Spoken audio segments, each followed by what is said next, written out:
সর্দি কাশি, ঠান্ডা বা গলায় খুসখুস এবং কফের ক্ষেত্রে এই উপায়টি শুধু একবার ব্যবহার করুন। প্রথম ব্যবহারেই এটি এমন ফলাফল দিবে যে আপনি ভাবতেও পারবেন না। বন্ধুরা, ঠান্ডা সর্দি কাশি খুবই সাধারণ একটি বিষয়। এই সময় বাচ্চা এবং বয়স্ক লোকেরা খুবই অসুস্থ হয়ে পড়ে, কিন্তু সবসময় ঔষধ খাওয়ার ফলে শরীর অনেক পার্শ্ব প্রতিক্রিয়া দেখা দেয়। কিছু লোক তো সারাদিন চিন্তায় থাকে সর্দি নিয়ে। এভাবে যদি আপনিও সর্দি কাশি, গলায় খুসখুস, কফ, বন্ধ নাক নিয়ে চিন্তিত থাকেন, তাহলে আজ আমি আপনাদের জন্য এমন একটি উপায় নিয়ে এসেছি যা 1 থেকে 2 বার ব্যবহার করলেই সর্দি কাশি, কফ এগুলো সব জাদুর মতো ভ্যানিশ হয়ে যাবে। আপনি দীর্ঘ সময়ের জন্য এর থেকে উপকার পাবেন এবং আপনাকে বাহিরের ঔষধও খেতে হবে না। তাহলে চলুন জেনে নেই এই উপায়টি কিভাবে তৈরি করবেন। এই উপায়টি তৈরি করার জন্য প্রথমেই আমাদের একটি পাত্রে 2 কাপ পরিমাণ পানি নিতে হবে। এরপরে নিতে হবে ব্ল্যাক পেপার বা কালো গোলমরিচ। গোলমরিচ সর্দির জন্য অনেক উপকারী, কেননা এটা গলার ব্যথা, কফ দূর করার পাশাপাশি আমাদের গলার ভয়েস সিস্টেমের উপরেও কাজ করে, যার ফলে আমাদের সর্দি কাশি খুব সহজেই আক্রমণ করতে পারে না। বন্ধুরা, আপনারা এখানে 10 থেকে 12টি গোলমরিচের দানা নিয়ে নেবেন। আপনারা চাইলে এই গোলমরিচ গুঁড়ো করেও নিতে পারেন এবং এটাকে গরম করার জন্য পানিতে দিবেন। এরপরে এটার সাথে নেবেন লবঙ্গ মানে ক্লোভস। আমাদের এখানে 2টি লবঙ্গ নিতে হবে। এবার দেখে নিন লবঙ্গ কিভাবে নিতে হবে। লবঙ্গের উপরে যে ফুল থাকে এই ফুল সহ নিতে হবে, মানে লবঙ্গ যেন ভাঙা না হয় খেয়াল রাখবেন। এভাবে 2টি লবঙ্গ পানির মধ্য দিয়ে দিন। এরপরে আমাদের প্রয়োজন হবে আদা।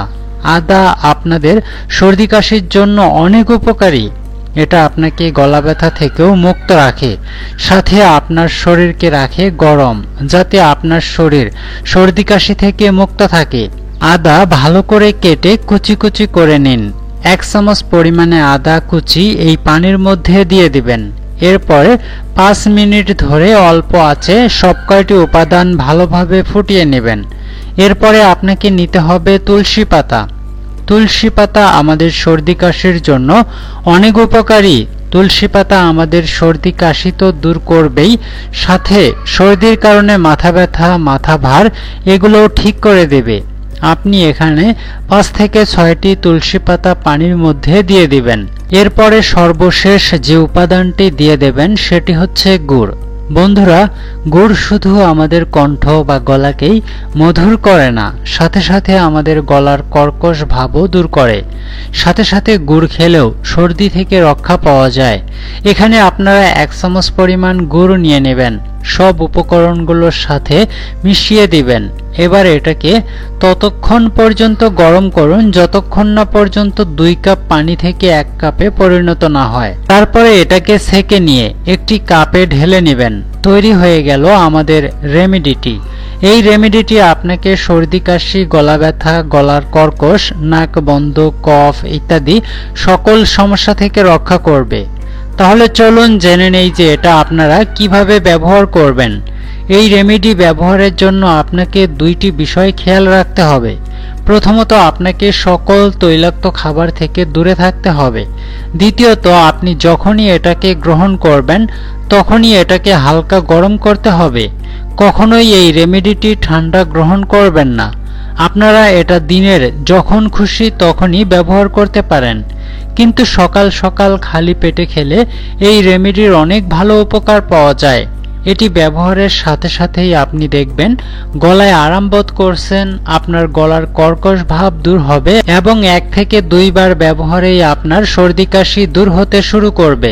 বারবার নাক বন্ধ হয়ে যাওয়া এবং নাকের মধ্যে সর্দি জমে থাকাও বন্ধ হয়ে যাবে। আপনাকে এই রেমেডিটি ব্যবহারের আধা ঘন্টা আগে কিছু খেতে হবে না, আধ ঘন্টা পরেও কিছু খেতে হবে না। তো বন্ধুরা, আজকের ভিডিওটি এই পর্যন্তই। ভিডিওটি ভালো লাগলে লাইক করুন, কমেন্ট করুন, শেয়ার করুন বন্ধুদের সাথে, যেন তাদেরও অনেক উপকার হয়। ধন্যবাদ, ভালো থাকবেন। দেখা হবে নতুন কোনো ভিডিওতে।